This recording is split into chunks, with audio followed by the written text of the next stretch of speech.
So this video is going to be a difference in the HDJ1000s versus the HDJ2000s as far as their frequency response to pink noise.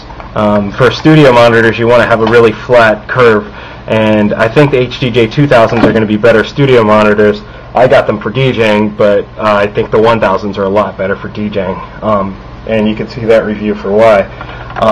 So this will go ahead and do it. Let's go ahead and run some pink noise through the HDJ2000s first, and it's being picked up with a condenser mic, C1000S, but since they're both going to be comparative, you can just compare the curves.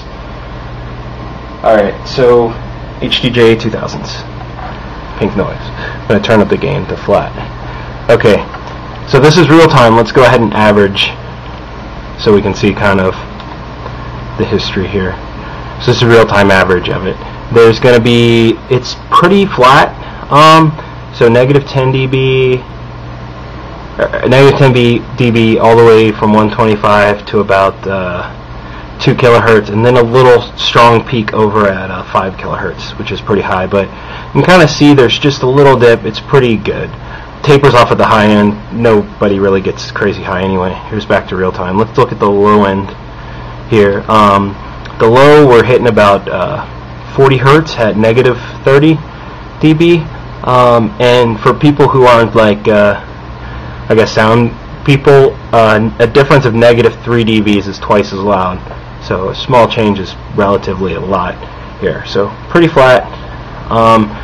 Let me go ahead and move the mic around to see if that changes the, get rid of this. No, nothing's getting rid of that. Alright, so now I'm going to go ahead and hook up the HDJ1000s. I'm running the mic directly up against the earpiece because that's where your ear normally is. So this is the HDJ1000s.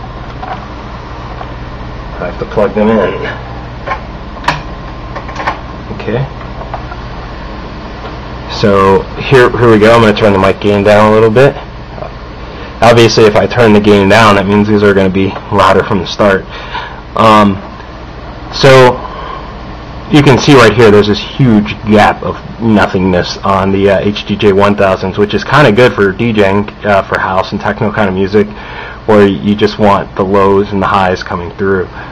So let's average it out, and you'll see these guys totally not studio monitors, and you can see why here. Oh crap, I went out of analyzer mode. Let's go back.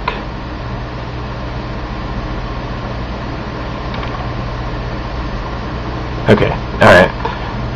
So, forgot where I was, but high end on the bass, about 100 hertz, negative 10 dB, and then here we have the low end or the mid range, negative 20 dB from 250 all the way to 1 kilohertz. So it kind of takes this huge dip out, and then we have this huge peak again at 5 kilohertz here.